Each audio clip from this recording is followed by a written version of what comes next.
Hi, everyone. Welcome to a brand new episode of Not Aspirational. I'm your host, Hannah Aaron Brown. I'm so happy to be gathered here today in honor of one of my favorite times of year, spooky season. Halloween is like a week and a half away, and I thought it would be fun to offer my spooky season recommendations for you to watch as you soak up the rest of spooky season. Last year, I didn't really get to do Halloween because I got married on October 19th. So we were flying back from our honeymoon like on Halloween. So it kind of came and went, which is fine because obviously my wedding was awesome and my honeymoon was awesome. But I'm a theater kid. I love a theme. I love to dress up. I love an excuse to get drunk with my friends and take hot pictures. So like Halloween is and always has been one of my favorite holidays. And it's been really fun to actually get to like decorate my house this year. And I rewatched The Haunting of Hill House today. Well, kind of over the last few weeks. And it's just been a really gorgeous spooky season. And I have curated the perfect list for you. If you're not into spooky, also, don't worry. I included some things that are not scary too. I'm so excited too because this year I feel like Jake and I really like cultivated just an awesome friend group out here who also like to party. Not everyone likes to party, and I do believe that like different friends have different strengths, but on Halloween I want to party, and in general I want to party. So it's been fun to find friends who party, and we got invited to a Halloween party with a costume contest, and I'm so excited. So you might be wondering like, what are you guys going to wear? What are you going to be? Well, I'm glad you asked. I take Halloween very seriously. And I will usually like put a reminder in my Google Calendar like the year before. Like if at any time during the year I come up with a Halloween costume idea, I'll put a reminder in my Google Calendar for like end of September, beginning of October to like remind myself of the idea and then see like how I feel about it. So I had a few ideas going into this year, but the one we landed on is, are you ready? Jake and I are going to go as Sam Rockwell and Drew Barrymore in Charlie's Angels, specifically the scene where he's dancing to Simon Says, the dun dun dun dun dun dun dun dun. Sam Rockwell in his like slutty little high-heeled boots, and then Drew Barrymore is like tied up in the chair in the yellow t-shirt with the red lipstick and like the piece of duct tape with the lipstick drawn on it. And then she has that scene where she's like, and that's on Kicking Your Ass. That's what we're dressing up as, and I'm so excited. Before I get into my spooky season recs, a couple other Halloween spooky tales that I want to tell you. So there was my first Halloween with Jake ever. I came up with the brilliant idea to dress up as MC Scat Cat and Paula Abdul from the Opposites Attract video. If you know, you know. If you've never seen it, look it up. The sexual chemistry between Paula Abdul and that cartoon cat is honestly on another level. It was a very cute couple's costume. It involved me wearing like a little black outfit with heels and Jake wearing like full-blown like ears and a tail. And he like went for it. And this was our first Halloween together. We hadn't even been together like 6 months at this point.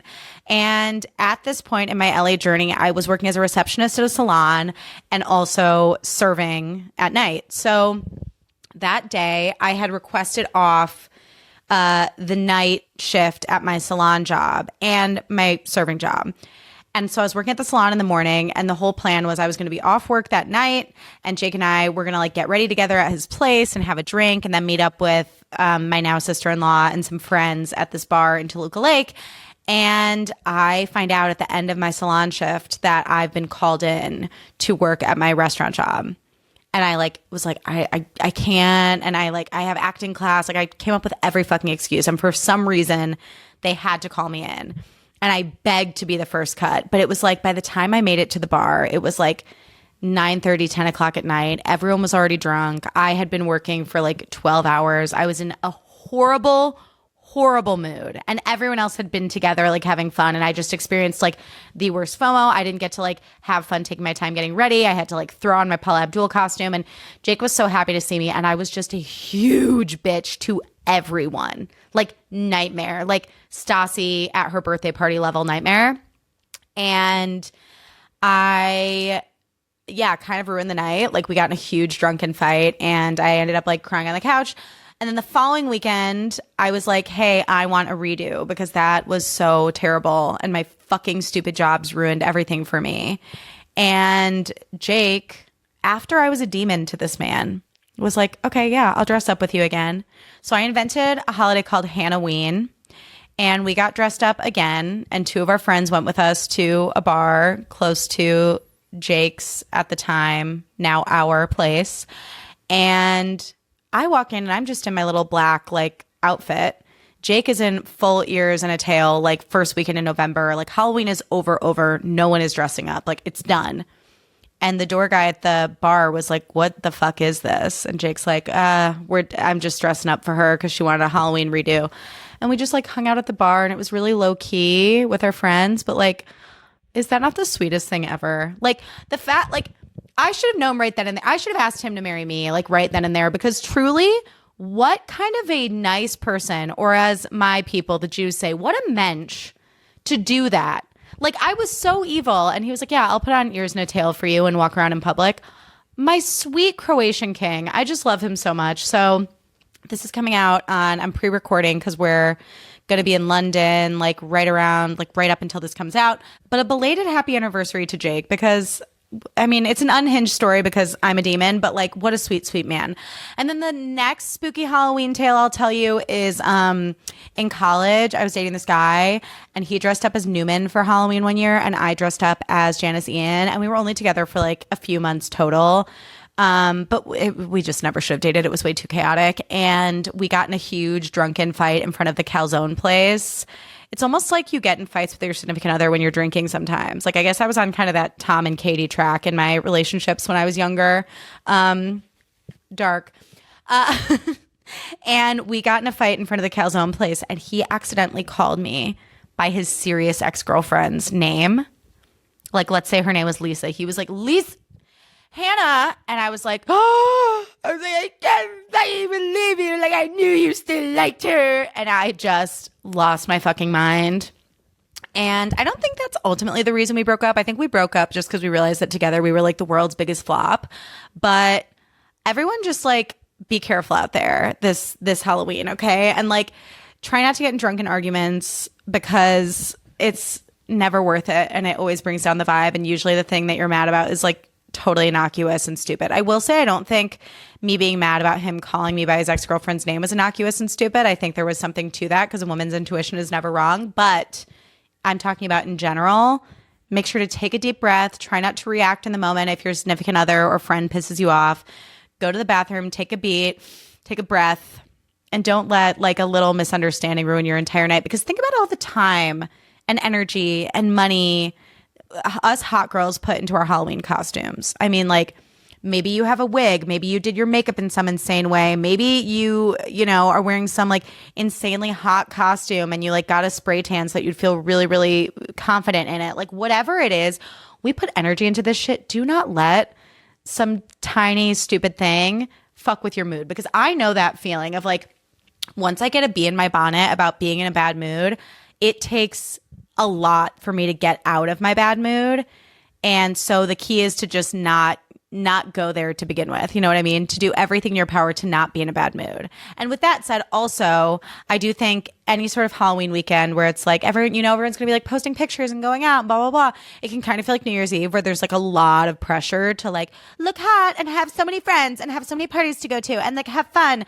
If that's not your journey this year, that's okay. I think sometimes the best thing you can do, and I have definitely done this on New Year's before, is like to set the bar low. So if you're like, damn, I don't really feel like I have a lot of party invites this year, or I'm feeling kind of socially anxious, then keep it low key, keep it cute. Like put on a Halloween movie, maybe any of these ones that I'm about to tell you about, with some friends, make some chili, carve some pumpkins, like make it whatever you want it to be and just have fun. Because sometimes I think when you put too much pressure on it, it makes it that much harder to have fun, and it makes it that much easier to be rubbed the wrong way by something and then be in a bad mood and then you feel like it's all a waste. It's just so much pressure.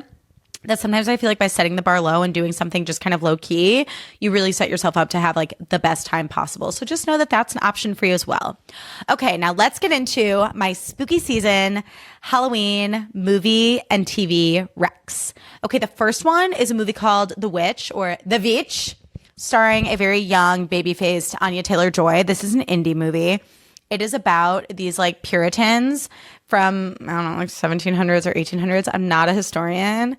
And they basically are like, there's a witch in the wood. And they are all afraid of the witch in the wood. And fucked up things start happening on their little family farm. And I will say for this one, watch it with subtitles because it is written in like old English and they're like prithee like the whole time and you're like, what are you saying? And they speak like very quietly. They're like the witch in the wood. And so it can get a little hard to understand, but it is spooky as hell and really fun. And I highly recommend it. And it's a good rewatch too. But it is like pretty fucked up and spooky. So you've been warned, but watch it with subtitles. Okay, next, The Substance. If you like campy horror and you haven't seen The Substance, I implore you to watch it ASAP. Demi Moore got nominated for an Oscar last year for her performance in The Substance. It is so fucking good. Margaret Qualley's excellent in it. It's truly just like a punk movie. Like the storytelling is insane in the best way. Like it's a movie where like I laughed and I cried and also I was spooked. Like it's incredibly moving in a lot of ways. I think it's such an amazing commentary on how women are treated in Hollywood and in society. And it's through this super campy body horror kind of lens. And I just think it's a blast of a movie. I highly recommend it. If you're not into gore, skip it. If gore doesn't bother you, check it out. What Lies Beneath. This is a classic from the 90s. I was just texting my friend about this, who also loves this movie. Shout out to Tess. And we were talking about how like we just miss when a 90s movie like What Lies Beneath truly had like a blockbuster budget. Like you have Harrison Ford and Michelle Pfeiffer in this gorgeous house in like the Pacific Northwest or something. And they're acting. I mean, they're amazing actors and the writing is really good and the score is really good and spooky. And it's basically like, I just miss movies like this being taken seriously by Hollywood because it is a fucking great movie. It's such a fun ride. It's more of like a psychological sort of suspenseful thriller with some ghosty elements in it. Basically, Michelle Pfeiffer starts seeing, spoiler alert, like a ghosty around her house. And she's like, what the fuck is this ghosty trying to tell me? What is this mystery afoot? I'm going to get to the bottom of it. And her acting is so good. There's this scene where she accuses this guy of something. I'll try not to spoil anything. And she goes, don't give me that shit. She puts her finger really pointed in his face. She goes, don't give me that shit. I know what you did. And I'm like, this acting is so amazing. Like, you wouldn't know based on my impression, but God, Michelle Pfeiffer is just fucking locked the fuck in. And it's so good. Okay, another one, Black Phone. Spooky, but also kind of camp. Like Black Phone kind of has like an 80s vibe to me. Basically, it's about these kids in this town who go missing, captured by this spooky guy played by Ethan Hawke, and he is terrifying. And Ethan Hawke is such a cool, like heavy metal kind of dude to me because he really like takes risks with his career. I love that he'll do like horror movies and he'll play strange, scary people, and he kind of just goes for it and seems to have a lot of fun with the projects he takes on. And I just think he was great in Black Phone. The kid in it is awesome. It's a really fun story. Definitely creepy, but not like keep you awake at night creepy, like an occasional jump scare kind of creepy, more of like a ghosty, paranormal kind of vibe. And I really, really loved it. Okay. Extremely dark, extremely scary, spooky, spook. Sinister, also starring Ethan Hawke.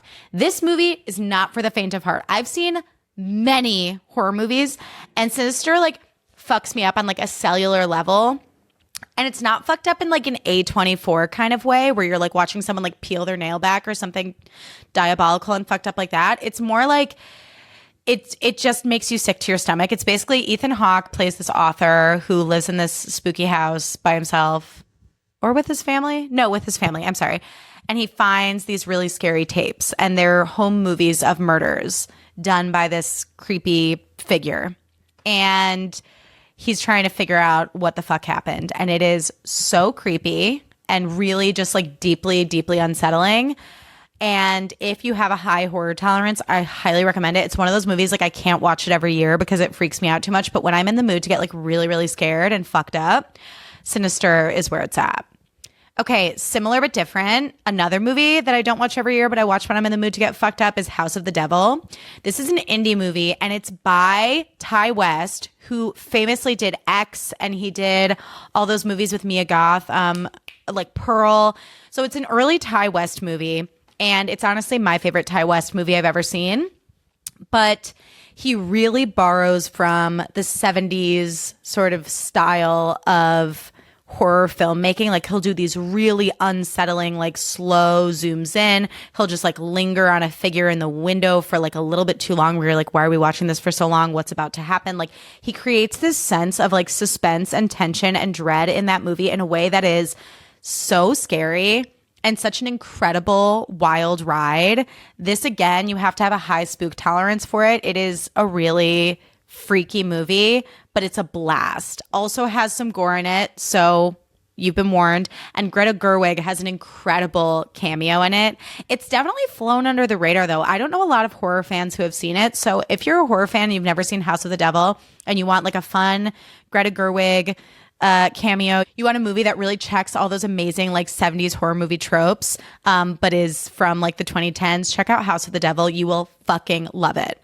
Okay, newer recommendation, Weapons. This came out just a few months ago, but it is so fun.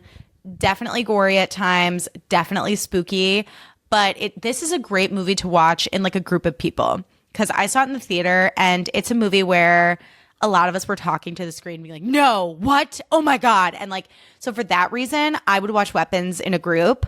Not only because it's spooky, but because it's just like such an insane journey. And there are definitely moments of levity where you're going to giggle and all the actors in it are amazing. The cast is like insanely stacked. And I just think the way they tell the story is so interesting. Like you get different people's perspective of the same event and the same day. And it's just a really, really satisfying adventure. And I highly recommend it.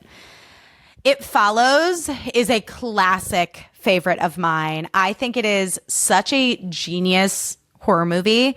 It's Micah Monroe's like breakout role, I believe. And she plays this really pretty girl next door type in Anywhere, USA, in the suburbs. And she goes on a date with this guy and they hook up and he basically then reveals to her that she's going to start being followed. And this happens in like the first like 10 minutes.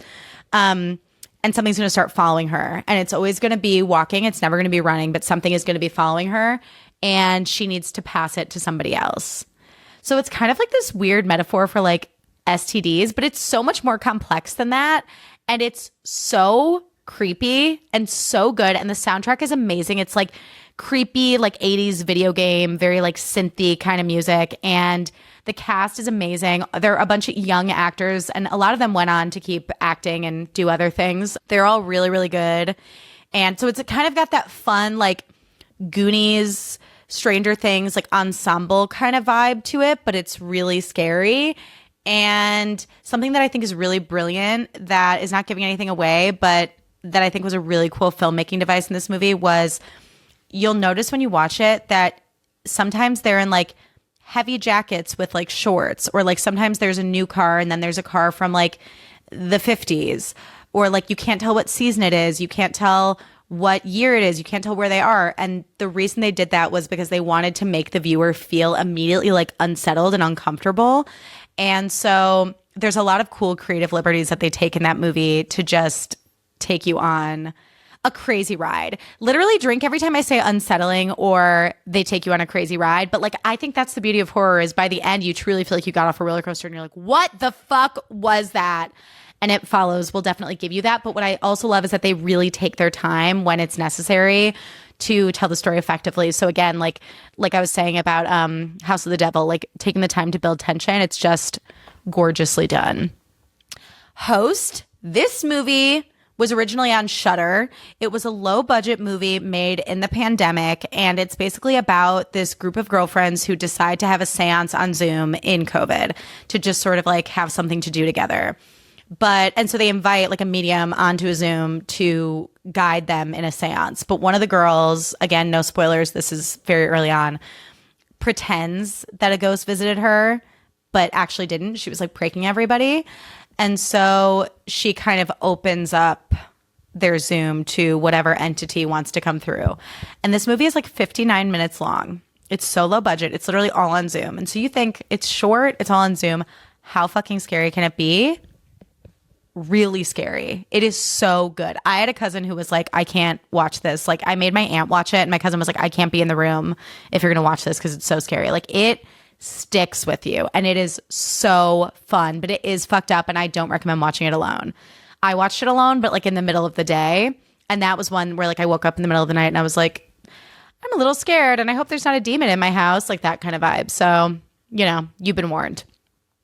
The Others, this is a classic, a classic. This movie was an Oscar-winning movie in my house growing up. My mom loved it. My older sister loved it. I loved it.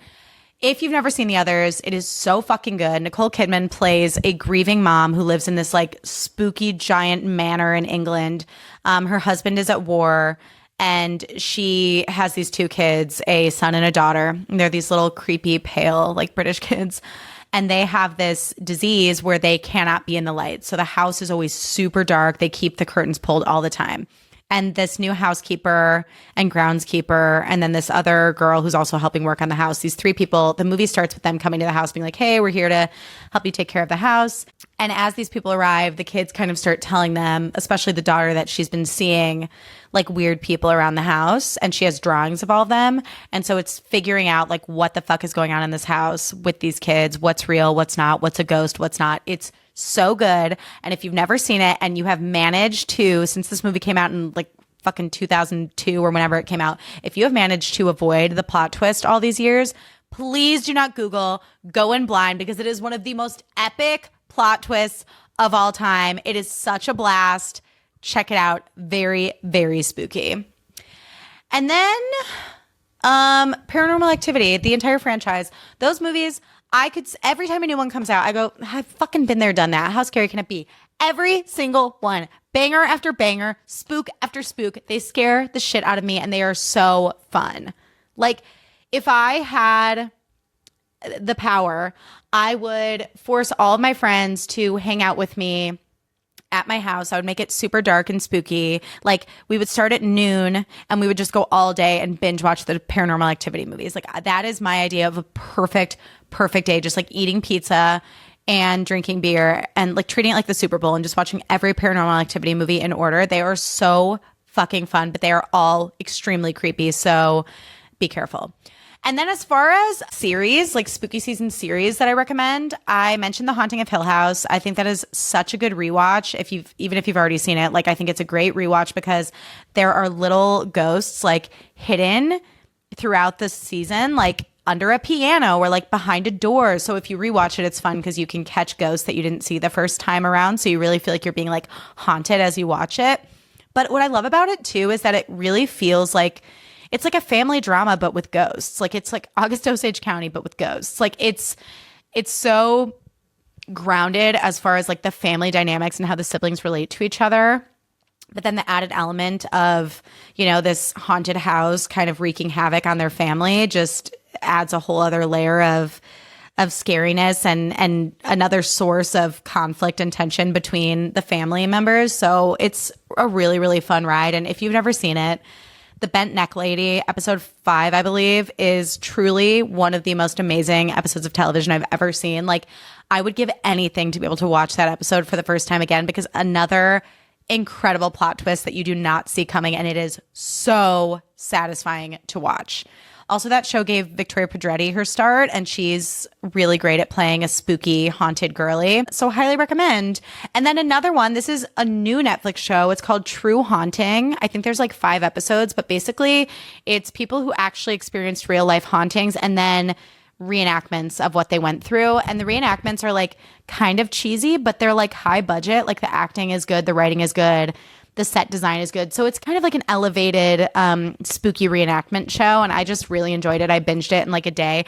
Of course, some of the people who were haunted, I will say, seem a little weird. And I definitely believe in ghosts and hauntings and stuff, but like they seem a little like out there. And so I was like, okay, like I'm not saying I don't believe you. I am saying you seem a little, I don't know, a little strange. Like I would love like a girly pop to tell a haunting story. Like I would love someone like Paige DeSorbo to like tell a story of being haunted, because I would believe her. I would be like, no, she's 100% telling the truth. But when some like eccentric middle-aged guy is like, and then I saw it and I just knew, I'm like, okay, like you would be the person telling the story.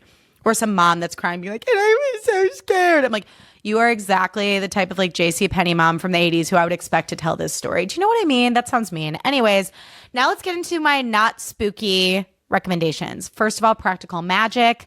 The reason for the season, I mean, it's perfect. And it has like one spooky scene, but like, get over it. It's the perfect movie. No notes. And the costumes are amazing. The house and the costumes only get better with age, I swear.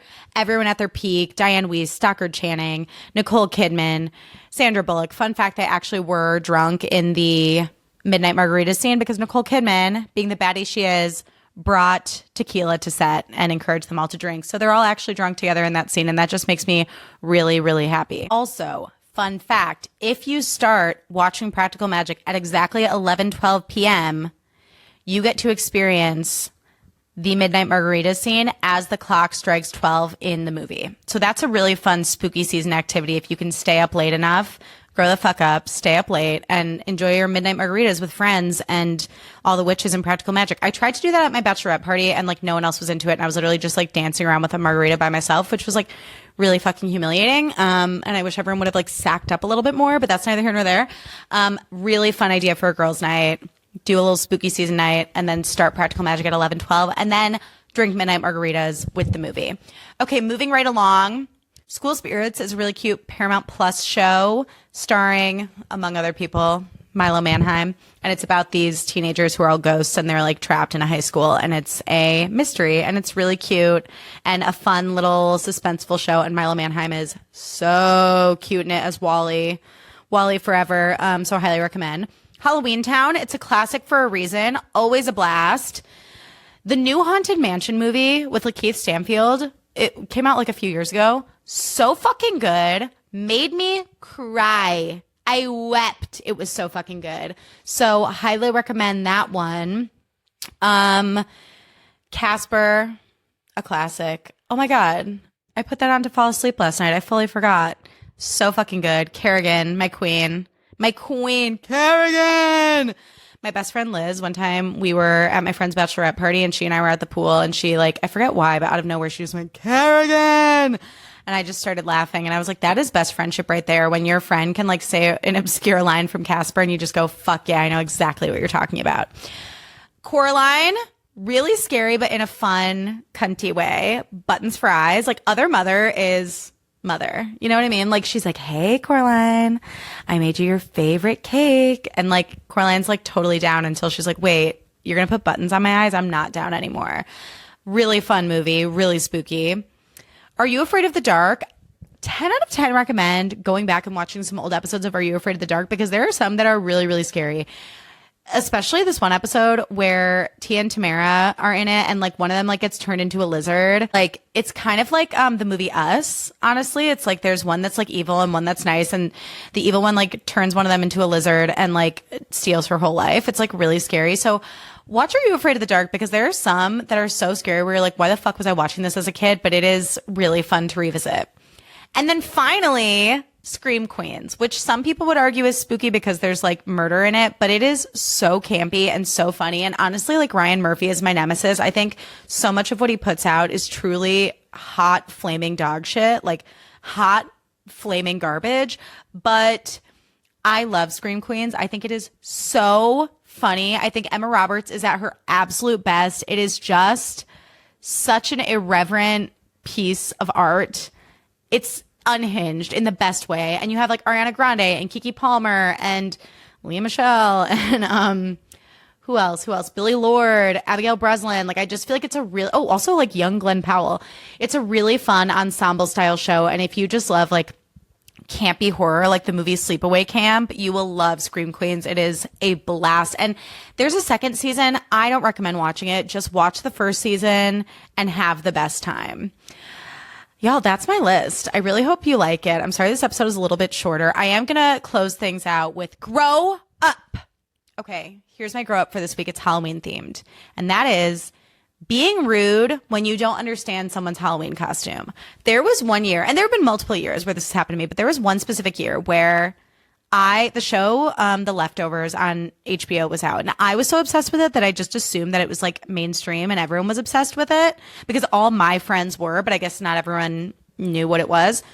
And in The Leftovers, there's this cult called the Guilty Remnant, like this group of people, and they wear all white and they like smoke cigarettes and write things on notepads and kind of look like shit. So I was like, oh my God, I'm going to be someone from the Guilty Remnant.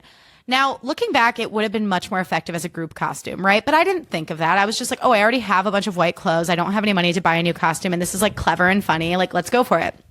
And literally that whole night, people are like, what are you supposed to be, a mental patient? What are you supposed to be, a snowman? And they were so fucking rude about my costume. And I was like, I want you to just like, why would a snowman, like, why would I just be wearing white as a snowman? Like, if I'm going to be a snowman, I'm going to wear like a scarf and like a top hat and have like not a cigarette. I'll have a little pipe. Like I'll go full Frosty the Snowman. Like you fucking know I'm not a snowman. So when someone is rude about not understanding a costume and they're like, what are you supposed to be? I'm like, calm the fuck down. There's a nice way to be like, oh my gosh, what are you? I love your costume. Versus like, this like judgy, accusatory tone of like, what the fuck is your costume? It's stupid. I don't understand it. Grow up. Well, everyone, that's all for me. I'm reminding myself of that Gwyneth Paltrow clip where she like does her skincare and she's like, and there you have it, guys. I'm going to bed. This has been fun. That's how I feel. Y'all, thank you so much for listening. Tell me in the comments what you're dressing up as for Halloween or what your Halloween plans are. I want to hear everything. If you love this episode, share it on Instagram, send it to a friend. If you love the podcast, leave it a rating and a review. You can follow me at Hannah Aaron Brown on Instagram, TikTok, YouTube, everything. And that is all. I love y'all so much, and I will see you soon. Bye.